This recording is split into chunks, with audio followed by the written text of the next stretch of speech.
Good afternoon, everyone. This might look like a repeat from a Transportation Tuesday because I'm showing you that 14th Street station over in Chelsea. We looked at this last year with its artwork and its multiple stations. And I've been telling you for the last year what a wonderful neighborhood Chelsea is, with the market, with so many things going on and even some immersive art. But today I want to let you know there's another way to get where you need to go when you want to go to Chelsea. So what are we going to be discussing today? Well, we're going to talk about the other 14th Street station in Chelsea. It's at 6th Avenue. So join me, Terry Dixon, for an adventure for anyone as I try to untangle a bit of this confusing conglomeration.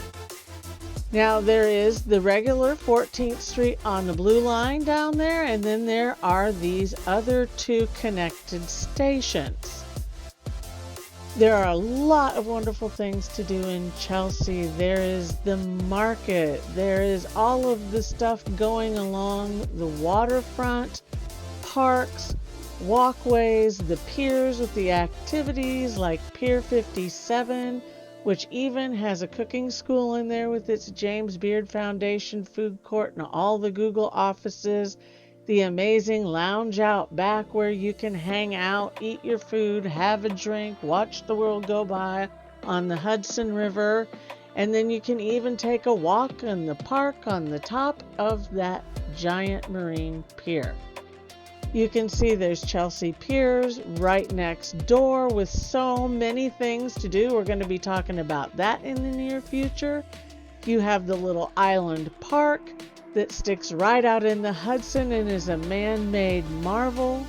You have the views of the rest of the city from these places. And as I said, you have some amazing things at Chelsea Piers, which you're going to be seeing a video about tomorrow here.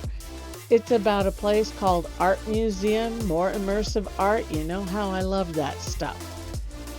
But the fact remains that if you're like me and you don't drive in the city, you need a way to get down to this wonderful neighborhood where you can walk through buildings on the High Line, do your shopping, have activities, eat some great food, and enjoy the view. So, we talked about that Chelsea station at 14th Street where the blue lines come in the L. This time we're talking about the other one in the neighborhood.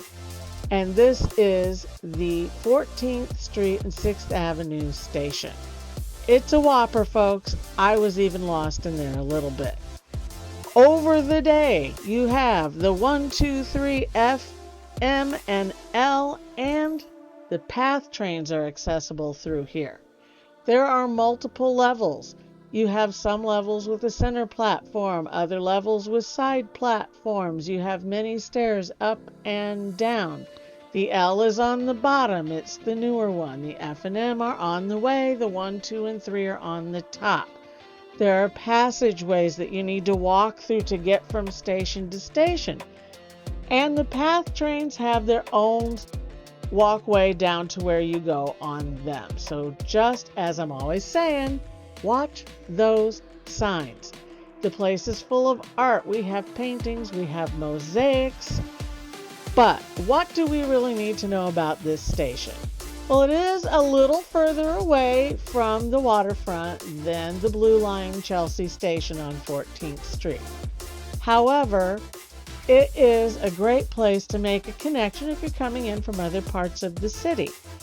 These stations were opened in 1918 through 1940. Later on, they connected everything under these two, so you have all of these walkways and paths and steps up and down, but it is accessible pretty well anyway. There are a few elevators in this complex. So if you have mobility issues, you can use at least a good portion of this station. I don't know how easily you'll be able to make a connection if you're running from Piddle to Post to go from orange to red or gray. So it goes. But this is one of the stations that even though it looks old, there's a lot of graffiti and the tiles look old. There have been a lot of upgrades. They have elevators. They have those little guardrail thingies on some of the platforms. They're working on getting them on all of the platforms, but you can see them. They're around. And it is just a great place to make a connection. But it is a confusing, giant complex. So follow the signs. Use the elevators if you have to. But if you are coming in from the north or the east or even up from downtown, as you can see, it's a great switchover place, stopping place. There's a lot of ways to get there as opposed to the other station, which the blue and the gray are the only ways to get over there. So it might be a little more convenient coming in, or at least to switch to the L. But if you want to enjoy Chelsea, all these views, all the wonderful things in the neighborhood, it is just one more way to come into that neighborhood. Just make sure you follow the signs as you are navigating what is honestly a marvel of subway stations. See you next time.